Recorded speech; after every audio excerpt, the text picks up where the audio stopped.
Welcome to the Soccer Tavern, where we're discussing the history, culture, and philosophy of the beautiful game. My name is Dave, and in this video we're talking about the history of the Belgian men's national soccer team. Pull up a seat and let's start the discussion.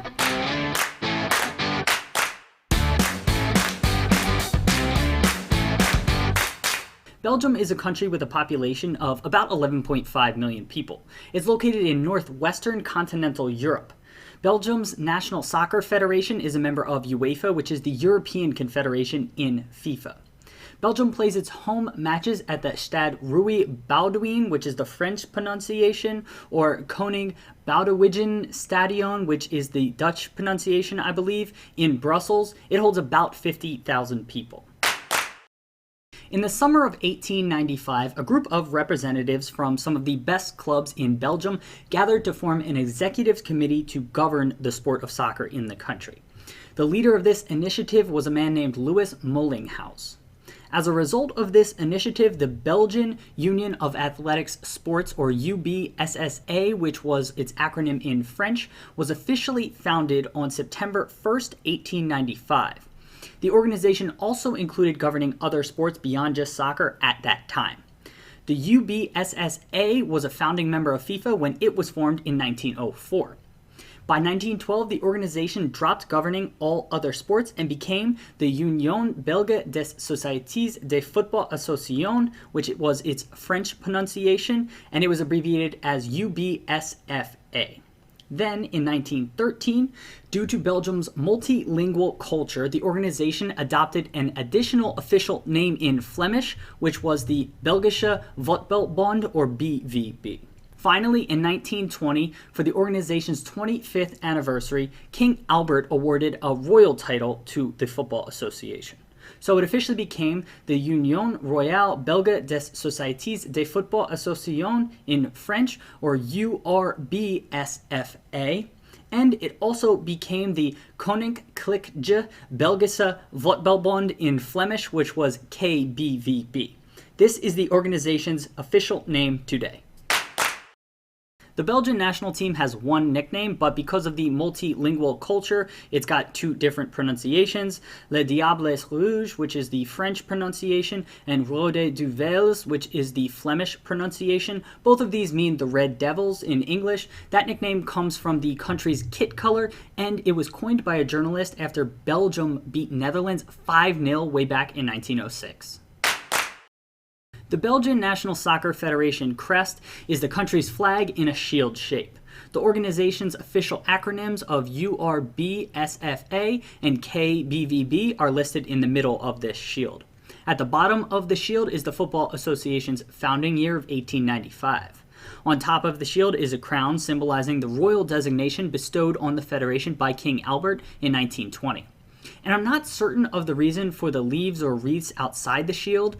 These symbols are often associated with the Olympics. Belgium's only major title is winning the 1920 Olympic gold medal in soccer, so my guess is that these are paying homage to that, but I'm not certain. If you have more details, please let us know in the comment section below the video.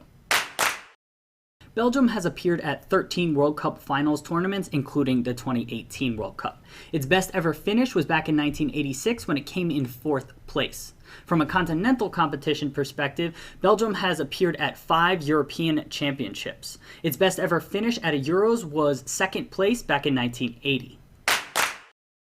Belgium qualified for the 2018 World Cup by winning Group H of European World Cup qualification. It has been placed in Group G for the 2018 World Cup group stage. Let's talk about 3 of the best players in Belgium's history in this section.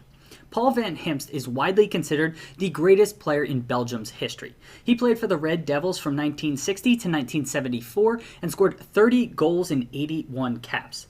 Van Himst won 4 Belgian Player of the Year awards in his career, and in 2003, UEFA and the Belgian FA named him as the best player in the last 50 years from the country of Belgium.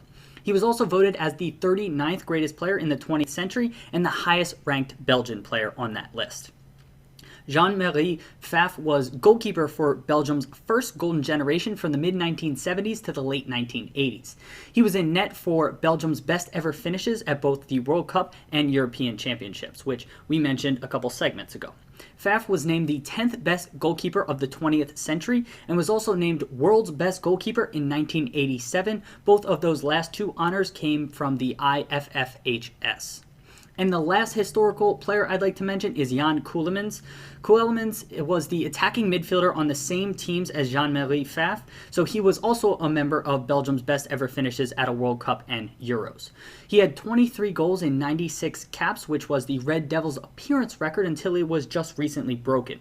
He won the Belgian Player of the Year award 3 times in his career and was named in the 1980 Euros and 1986 World Cup Dream Teams. Those were the best players at those particular tournaments. And for the 2018 World Cup squad, Belgium has many star players as it experiences its second golden generation. The 2 star players I'd like to highlight here are Eden Hazard, who plays for Chelsea FC in England, and Kevin De Bruyne, who plays for Manchester City, also in England. Both are supremely talented attacking players. Hazard is a winger who likes to dribble and create space with his movement, while De Bruyne is one of the best attacking midfielders in the world, and he can pass the ball incredibly well as shoot rockets with either foot from outside the box. I've also always been impressed with De Bruyne's ability to weigh his passes, so he never over or under hits them, which is an incredible talent, and I find that to be exceptional. And a breakout player to watch for at this tournament is going to be Yannick Carrasco, who is a 24-year-old winger that plays for Dalian Yifang in China. Carrasco is incredibly talented and broke through at Atletico Madrid before making a shock move to China in 2017. He's still incredibly talented and can be an impact player for Belgium at this tournament. Belgium's main international rival is the Netherlands. The Belgian and Dutch rivalry is known as the Low Countries Derby because much of the two nations' land is close to sea level or below it. These two countries have played each other over 126 times, that's the third most in international history, and officially first met in 1905. Obviously, with so many matches against one opponent, a rivalry is bound to develop. There have been many memorable moments in this series, but one of the most impactful came in the fall of 1985, when Belgium and the Netherlands met in a 2-legged playoff to determine who would go to the 1986 World Cup. Belgium scored an away goal in the dying minutes of the second leg to secure passage to the World Cup, and that has helped fuel this rivalry.